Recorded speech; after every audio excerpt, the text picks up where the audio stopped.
there was no one cool who was actually wearing Allbirds. Yeah. Sprinkle a little AI on there and hope nobody asks too many questions. I don't think we're going to cancel our Anthropic subscription for an Allbirds subscription. That's not going to happen. I seriously doubt this. It's probably like a dead cat. What do they call that in the stock market? Like a dead cat bounce. Hey, Josh. Hey, Andrew. What's up? Have you heard about this Allbirds stuff? Yeah, who hasn't? It's pretty crazy. I don't really, sometimes the world just can leave you speechless. There's nothing left under the sun that can surprise me. Yeah. What's leaving you speechless? Is it the fact that they're a shoe company and now they're an AI company?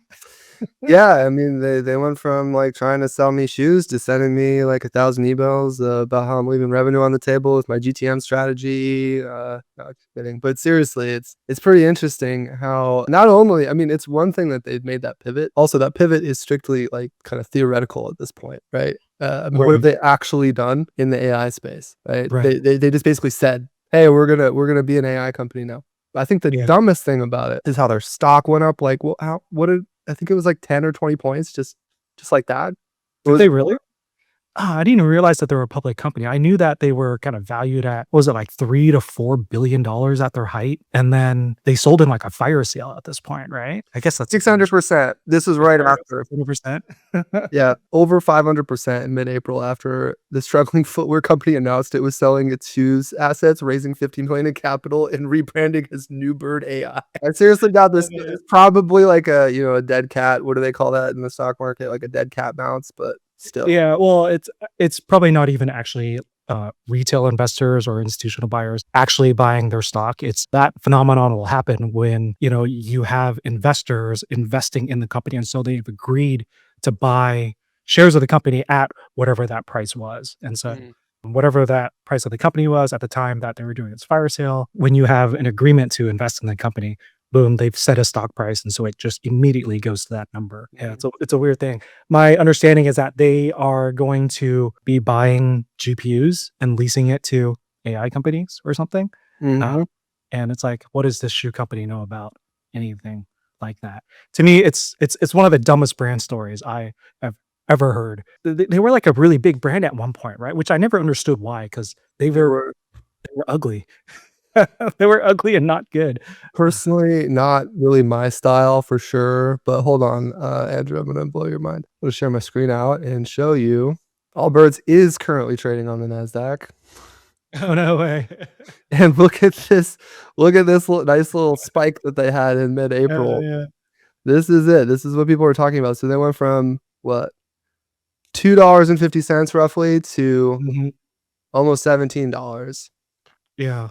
From that, and of course, they're tracking back down. But man, you just can't make this stuff up, can you? You really can't. There's always something interesting in there. Why do you think they kind of failed? Ooh, I think that it was a little bit of a like cart before the horse type situation with them. I don't know a ton about their situation, but I do know that they were expanding really, really aggressively into like brick and mortar retail. And I just don't think that they had the juice to support that, is what it comes down to. It's a totally different game that you're playing, versus selling online. I think that they probably, they saw like a huge increase in popularity, I believe, during like the pandemic years. Was it? I feel like they were a lot earlier than that. To me, they strike me as like a mid 2010s type of brand. And it was really popular in like, I don't know, like San Francisco with a certain segment there. And I want to say it was like tech people and millennials. It had its time in the sun and it didn't have any staying power because at the end of the day, it just wasn't a cool brand. It was a brand that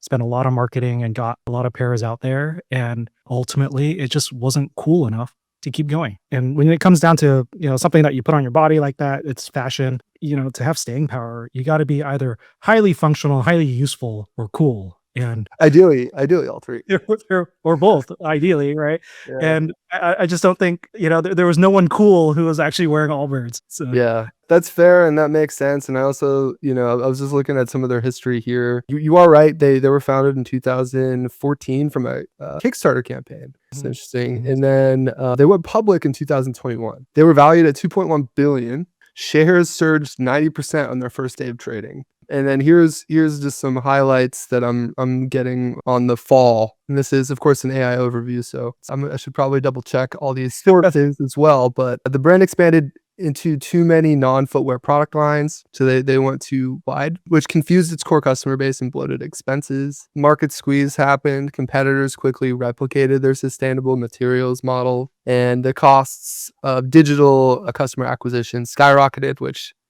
we're very familiar with. I think every brand is feeling the squeeze on that. And then valuation collapse. Sales and stock prices plummeted. The company faced steep net losses, forcing them to close stores and attempt a brand turnaround. So that is the brand turnaround, apparently. They're now an AI. Sprinkle a little AI on there and hope nobody asks too many questions. That seems to be the theme for a lot of companies these days. Let's just keep saying AI over and over again and hope nobody asks too many questions about what that means. Well, I'll tell you what, I don't think we're gonna cancel our Anthropic subscription for an Allbirds subscription. That's not gonna happen. I don't see that happening. Not anytime soon. They've got their work cut out for them if they want to compete in that market for sure. In other news, Shein bought Everlane for $100 million. Wow, You see that? I did. Yeah.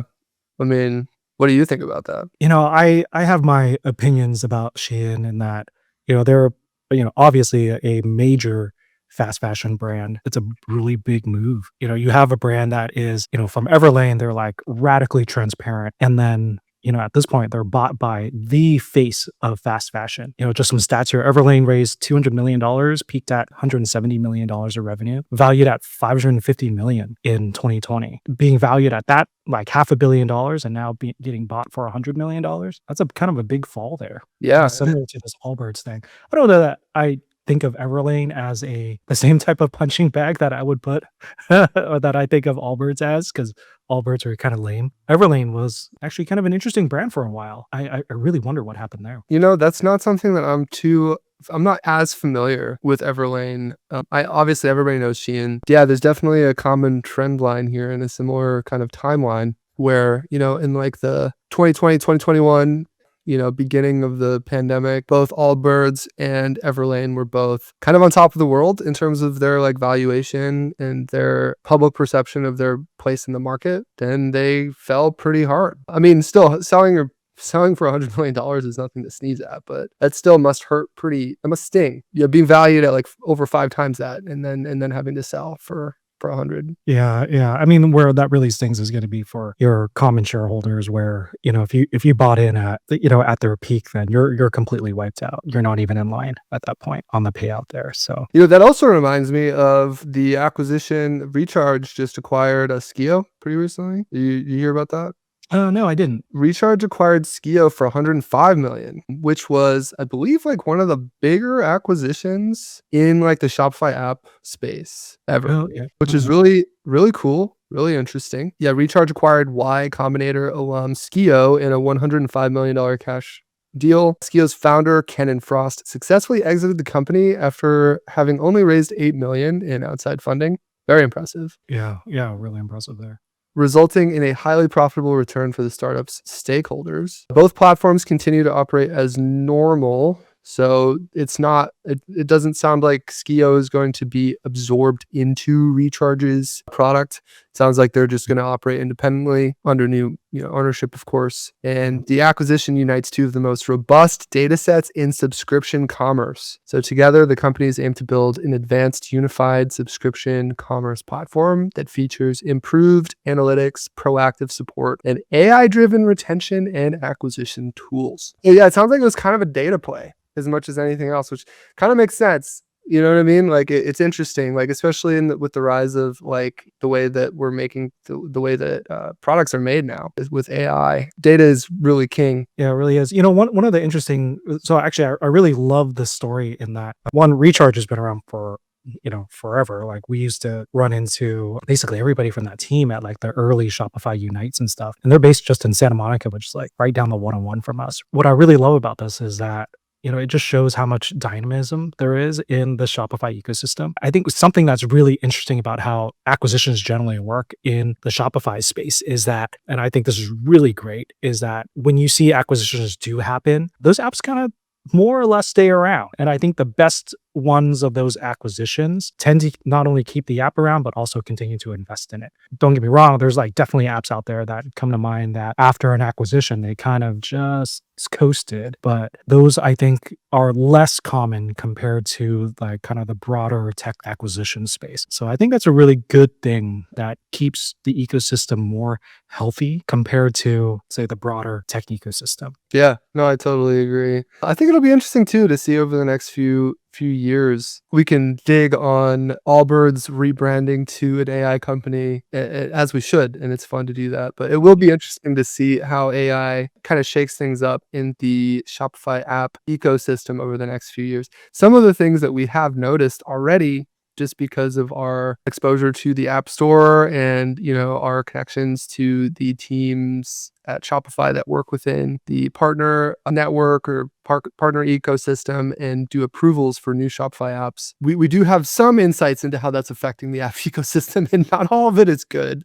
You mentioned that you had been connecting with some of the folks over there, and there's been a pretty significant increase in submissions in the ecosystem for new Shopify apps, and a lot of that has been driven by AI. Yeah, absolutely. I don't think that's going to slow down at all because Shopify, that app ecosystem is really, again, dynamic, but also it's also a great entry point for people just kind of like dipping their toes into having a business of any sort, right? And starting a software business. And I think it was something around in February, at least, I was chatting with somebody who works in the App Store and the app review space there and was told that their App Store submissions were up over 200% compared to the previous year. Obviously, all driven by AI, right? And I think that it's becoming more and more competitive or noisy also for merchants as a result of this, and something that Shopify is going to have to start navigating as far as review process and everything. To me, that's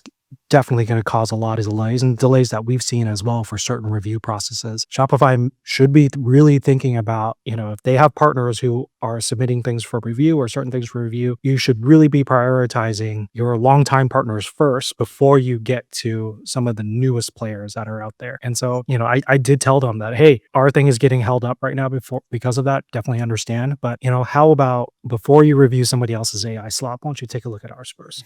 We've been here for like 10 years. It took us, it didn't take that much convincing for them to like turn around and say, you know what, like, yeah, let's go take a look at your thing next. And then we, got it reviewed, like got it approved overnight at that point. So, it makes a lot of sense there. But I think it's a very challenging time for that whole review team to deal with that. It's going to continue to go that way. Ultimately, I think the App Store review is one thing just to make sure that you're meeting App Store requirements, but it's not a measure of quality. As much as Shopify wants to make it a measure of quality between just the review process, between BFS, ultimate measure of quality there is not that you've hit a couple of check boxes in this review list, or that your BFS, or that, your app does the features that it says it does. It's also going to be how operationally are you going to be able to provide and fulfill the service that your app claims to do. That part is, I think, what really separates great apps and great teams. Before, it would be,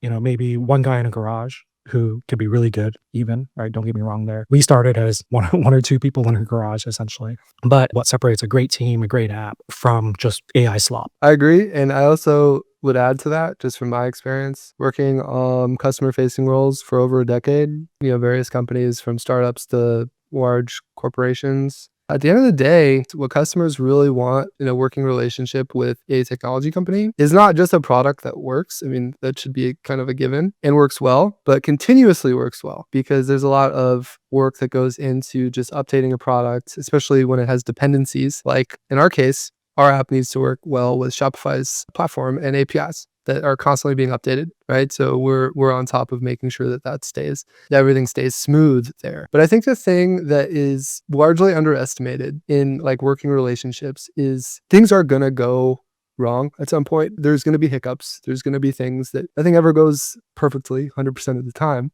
And I think the thing that really separates a good company or a good technology partner versus a bad one, or really a good partner, period, versus a bad partner, period, whether that's professional, personal, romantic, whatever, is is the other side going to be able to be held accountable? Are they going to take responsibility? Are they going to show up for you? That's really like when the dust settles and there's 100 million apps on the Shopify app store, people aren't really going to care too much about whether or not what the app says it can or can't do or how much it costs. It's really, well, I mean, how much it costs is always going to be somewhat of a factor. But what it really comes down to is like, is there a team of people behind this app who are accountable to me, who I can talk to, I can schedule a call with, I can trade emails with. An AI chatbot or whatever comes in the future, whatever Terminator style AI, whatever comes in the future, is at the end of the day, people are not going to care if there is not a human being that can be held accountable for that relationship. That's just my opinion. So I think that, as interestingly enough, as technology and AI continues to accelerate at a very rapid rate, the thing that is going to be the biggest differentiator for companies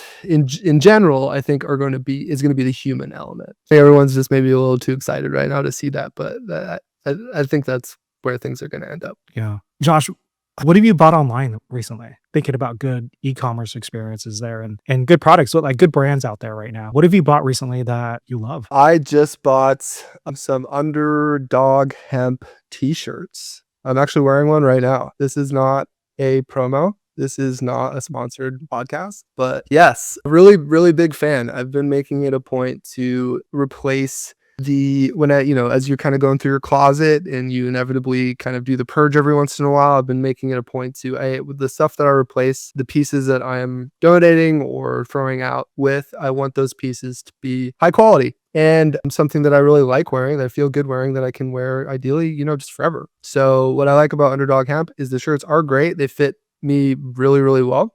They feel very good. They're very comfortable, and they have a lifetime warranty, which is a little bit insane, I think, for a t-shirt. For a t-shirt? But they also have like a bunch of other products in their like lines in their products. So like I'm curious to check out some more of what they've got. But so far so good on the t-shirt. Really like their marketing. I know they're blowing up right now. I have kind of had my eye on them for a while, for a few years. Then after having some conversations with some people at Shop Talk who also, they were kind of hyping them up. And then they were just kind of on my mind, and then ended up pulling the trigger on getting, I think, 6 t-shirts from them. No regrets. Big, no buyer's remorse here. Definitely a fan of Underdog. Great job, Underdog Hemp. You have won a customer. How about you? What's something you bought recently? Oh man, so I just went to Greece, and before we left on that vacation there, I wanted a new camera bag to just be able to carry around, something like lightweight and compact enough to carry around and really not get in the way, but I also didn't want like a big backpack on my back. So I got a camera sling. It's like a 3-liter camera sling from Peak Design, and Peak Design is, I think, an incredible brand in that they have a really great sustainability focus and a big focus on product design and really developing a product that solves the problem, that really does the job, is high quality. The materials and the build quality is so good. After my experience running around Greece with this bag and my camera in it for 2 weeks, I'm like ready to buy basically every bag in their lineup. So I'm looking at it's a hell of an endorsement there, I feel like, because I have their 3-liter bag just to keep my like Sony A6700 in there with an extra lens. But now I also want their 6-liter bag and their 10-liter bag as well. I was like, oh, I could slip a laptop in there. Great. I could do that too, Really, really fun one there, and really impressive how that all performed. And their site's great. I think their e-com experience, their buying experience is really good. They do incredible, I think, really good job storytelling. And also I look at their IG, and I mean, you can tell they're a company that values the imagery that they put out there, because the photography is great. The product line looks good there. And it's really angled towards this kind of like outdoorsy photographer type person. Boom. It really served me well. So really love that product there. That's awesome. And what were they called again? I want to look them up. That's a Peak Design. Peak Design backpack. Yeah. Let's take a look. Am I in the right? I got a mystery discount. Nice. Should I claim my discount? No, not today. Not today. Your personal email address so they can contact you. Exactly. Very cool. So wait, this is the camera bag, right? Yeah. That's their main camera bag, but I have the 3-liter sling, which I don't know what category they put it under, but if you scroll down, it's probably down there. 3-liter sling. That's there. It is. Yeah. Yeah. Ooh, I like the look of it. Yeah, it's great. They did a great job here with the lifestyle image too, because I Yeah. was looking at it and then I hover over it and I'm like, ooh, now I can totally see that on my back. Reminds me, if you go and look at go and click into one of the products there, and one of their product images is the sling on different size people. That is So clever. you really get a sense of, "Hey, how is this gonna look on me? Right here? What is it?" Yeah, that's it right there. What is it relative to the size of people there? I think that made the buying experience so much easier on this and made it so much easier to just pull the trigger on that. We're shopping online here, so you don't get a sense of you can't go in the store where I wasn't there to, like, try it on, right? See what it is relative to me, and is it the type of kinda footprint on my body that I wanted? But seeing this kinda made all the difference there. It made it just that much easier to pull the trigger and hit the buy button. That makes perfect sense, and it is interesting how much of a difference it makes, the height of the person. It looks like a pretty big bag here, relatively, not huge or anything, but pretty small on the 6'3" guy, you know? Know what it is relative to, what you might be like there. Oh, 100%. Yeah, exactly. Really, really good stuff there. What color did you get? I got the black one. That one worked out pretty well there. Black is always a good choice, I think, just in general, can't really go wrong. Yeah, but I like things a little bit color coded sometimes. So when I get the 6 or the 10 liter, or maybe I end up buying both because I kind of want both, I'll probably get those in different colors each. And so that way, if I'm like, hey, Kara, could you grab my sling there? I don't have to say, oh, grab the black 6 liter sling. I could say, oh, just grab the blue one or the gray one or something like that. And it'll be a lot easier. That makes sense. Yeah, I tend to not buy black bags often because I lose things, and so I like being able to just quickly scan a room and say, "Oh yeah, that orange bag is mine." Yep, yep. I was gonna say, hot pink or something, just something so it just stands out. Yeah, yeah. I mean, that's why my watch strap is my Apple Watch strap is like the high vis orange watch strap, right? Because without that, I would totally lose it. No, I get it, man. I am constantly losing track of my headphones, the little earbud case. They only come in black and white usually, the colors to get the case in, and I would really like to get a different color case because I feel like black and white can get absorbed into a counter or a table, and it's just Yeah, or like it drops to the bottom of your bag and it's dark or something. You'll just never see it, right? Let's take a quick look at Underdog too while we're here. Oh yeah, yeah. Pull it up. So so here's their front page.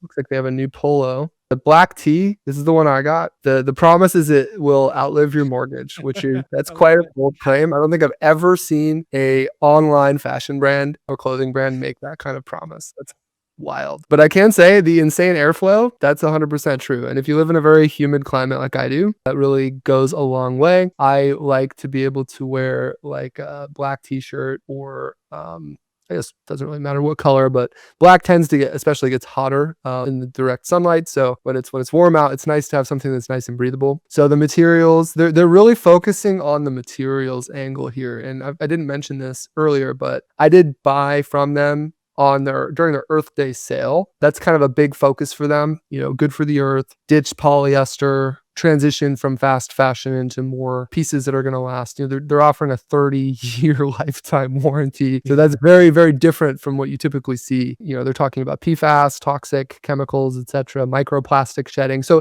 they're definitely going for a particular segment of the market that cares about this kind of stuff. Like a healthy, sustainable materials market. I love it. Exactly. Cool. So then they have the story. They do a good job with the storytelling too. Started hemp polyester loaded with, they're basically really leaning into the storytelling element. Clearly it's going well for them. The fit is really good. They don't really focus too much on the fit here, which is interesting. They do have the fog test, which I like. This is cool. So they'll actually show you with a fog machine that typical polyester shirt, the fog gets trapped inside, right?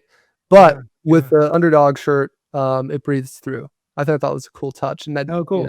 definitely reflects the experience there. So yeah, I would say overall really good job. Oh, this is fun too. This is a fun little marketing thing where they shoot a BB gun at a balloon. One of the balloons is wearing a normal shirt, and then another one is wearing an Underdog hemp shirt. And then of course the float test to see, that the Underdog shirt continues to float while the cotton shirt sinks. But anyway, good stuff. Overall, two different brands with very different approaches and how they're selling on their website. They're both doing a great job. I think some of the things that connect the two of them is the storytelling element. They do storytelling really well. And yeah, so shout out to Peak Design. and to Underdog Hemp Yeah. for doing a great job. Actually, I wanted to try a game called buy, sell, hold. Okay. Basically, I'm gonna call out a trend, and then we can either say buy, sell, or hold, and Okay. give a one liner or something to defend your position there. Sure. TikTok Shop, I'd hold. you'd hold. I'm gonna call it a buy, and I'm calling it a buy because I hear a lot of things about it and about just the amount of reach that you get on it, and it seems to be working for brands there that figure out that formula. Yeah, I totally agree. It's definitely. Yeah, I'd probably lean towards buy too. Now that you put it that way, I would. It's definitely not a sell. That's for sure. I've heard from a lot of people that they're seeing a lot of success with TikTok Shop, and that was starting like about a year ago. Started hearing a lot more brands bringing it up, and I don't think it's slowed down since then at all. Not something that I have as much exposure to on our day to day, but it sounds like TikTok taking the marketplace directly to the platform where the ads exist is kind of genius. So Their major advantage is that they have the eyeballs, right? So exactly, 100%. live shopping. Do you mean like retail, like in person? Yeah, yeah, yeah. Or no. Live shopping, as in, I don't know if you've seen this. It's really funny. It's like everything old is new again, right? So live shopping is literally, there's things on TikTok, or I think it's like starting to get big on Instagram now too. But I think it's starting in China where like literally an influencer or a person is like holding up products on a live stream. We're talking about the product, basically selling that product there. Oh And yeah, it yeah, reminds me of, as a 90s kid here, like QVC, for sure. having a celebrity on there, call in, our operators are on the line sort of thing. But in this case, it's just Operators. I'm so old. That reminds me. I remember seeing this video of I think a really popular like Chinese live shopper that would just like show a product and then like throw it. Yeah. Yeah. That's totally what I think of when I think of live shopping, but I think it's different. It's different than that. I think it's really big in certain types of fashion industries, and definitely in the health and wellness beauty category. So I think that's where it kind of does its biggest sort of the movements there. Yeah, live shopping. Thoughts? I mean, it sounds like it's like a higher leverage, like social proof, in essentially is what it comes down to. I think it makes sense, especially right now. I think that e-commerce made up like 17 or 19% of retail spending last quarter. So like people are still buying a lot online. And I think that one of the things that can be missing from the online buying experience is like the social element. We're social animals, right, as human beings. So we can kind of simulate a social experience through stuff like live shopping. So in that case, I think I'd probably say buy. Yeah. I'm a buy on live shopping as well. Yeah. I personally, I don't understand it, but I think from a psychology perspective and seeing how, everything old is new again. QVC did it, and now it's just coming around again, and TikTok is doing it, Instagram's doing it. It's a buy. I think it's a thing that has been proven to work with human beings, and so for that reason, a buy. AR try-on, augmented reality try-on of products. What do you think there? I could see that actually getting really, really good over time. Maybe not like right now, but like long term. Yeah, I so could see. buy, sell, or hold, Josh. I'd say buy. You're a buy? Yeah, Okay, yeah. I love this because I'm a sell on it. You're a sell on it? Yeah. I agree. I'm a forward looking investor here, right? Yeah. I'm buying and holding for 5-10 years on that, because I do think eventually that could be really, really good. Right now though, yeah, frankly, it does kind of suck. I'm not gonna lie.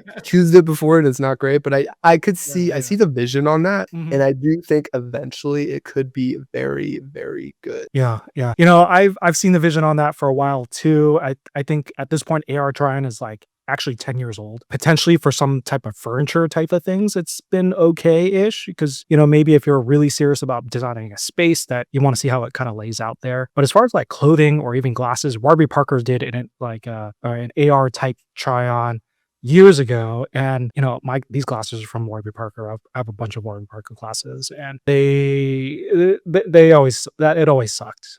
It was never that useful, and so you kind of get a sense of it, but you still want to actually try it on. And for me, a technology that's like 10 years old, it's been going and trying to do the thing there. If it were to catch on, it would have caught on by now to me. For that reason, I'm a sell there. I hear you, but I also think that there could be things that drive more interest in solving the problem of AR try-ons, just with like rising costs around shipping, customer acquisition. Essentially, we talk to brands a lot that rely really, really heavily on the buy, try, return kind of model where, especially with shoes. I think shoes are tricky. AR try-ons are never going to work, but I Yeah. could totally see it working for pretty much any other article of clothing. Because at the end of the day, it just really comes down to how accurate are the specs on the measurements on the clothing itself, and how accurate is the model of your body, Yeah.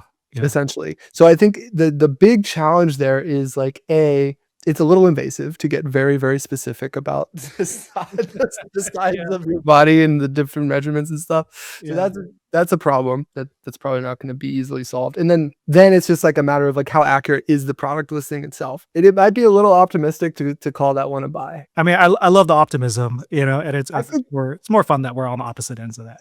I agree.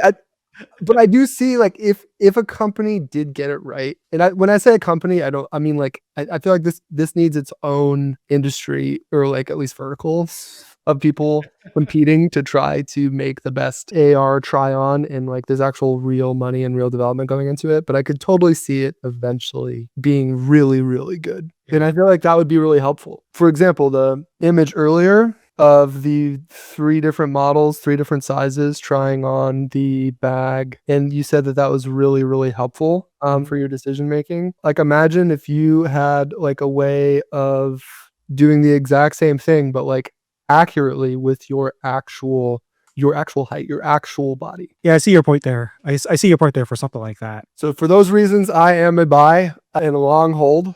We'll see if it pays off. Last one, AI shopping agents. Buy, sell, hold. AI shopping agents. So is this are we following the model of the entire process is agentic, from A to Z, or Yeah, you're in you're in a chat and you're not even on the merchant site, not even on the brand site, but you're in a chat. So you're in a chat and you're just prompting it and it's like, hey, you're using it to help you search, discover, and then buy. I could see it catching on in certain marketplaces, maybe Amazon, Walmart, stuff like that. Yeah. But for D2C, just broad on the web, no, absolutely not. That would be a sell. Yeah, I'm a cautious buy there. Cautious buy? Okay. Yeah. So, I was at Stripe sessions last month, and I did a lot of sessions around, AI shopping agents, like agentic shopping. And I even did a workshop session where, we built a shopping agent, an AI shopping agent using the universal commerce protocol there. Which is the protocol that is, I think kind of developed by Stripe in conjunction with Stripe, Google, Shopify. Shopify had a little bit of a presence at this as well. I can see it being useful for certain types of purchases. I like to call them the need to have purchases, such as soap, the regular things that you buy that you don't really even think about anymore, right? It's like, oh yeah, I buy this, say dish detergent, and I always want to buy that one. That's it. I'm not interested in shopping for new dish detergent, for example. So when those things come up, it's like, yeah, go buy that. When it comes to, say, buying, something else that you're maybe even into or you're researching, I don't see it working for that. I don't see it finding an Underdog brand, like a hemp t-shirt, and surfacing that for you in a way that is gonna help you make a decision about that. You could probably go in and do it from a discovery sort of perspective. You're using it as a search at that point, and I don't think it's that interesting there. Yeah, I do agree with you. I think that for the more mundane purchases, basically saving you running errands, essentially, that's where e-commerce and for me, a lot of e-commerce started. Oh, I can just get this delivered. I don't need to go and buy it at the store anymore. That saves me a trip. The way you just described using agentic AI for shopping for those use cases pretty much just is the continuation of that logic. But when it comes to the peak design sling bag, right? Yeah. Or the Underdog hemp shirt. If you're actually looking for something that matters to you, I think you're right. I think that that's not going to be something that people are going to want to outsource to AI. And it's a brain chemistry thing for me. Dopamine is not just about the buying, it's about the shopping. It's not just about the outcome, it is about the pursuit. So you're basically making a bet against brain chemistry if you're thinking that people are going to want to optimize their whole lives to the point that they're not even spending time on things that, generate dopamine in their brain. When I look at all these demos and stuff of these agentic buying experiences and stuff, a lot of times it's about, oh yeah, find me the best tent or find me the best something. That's a research phase thing that you might do just to get a lay of the land in a category. But I think ultimately people don't shop that way.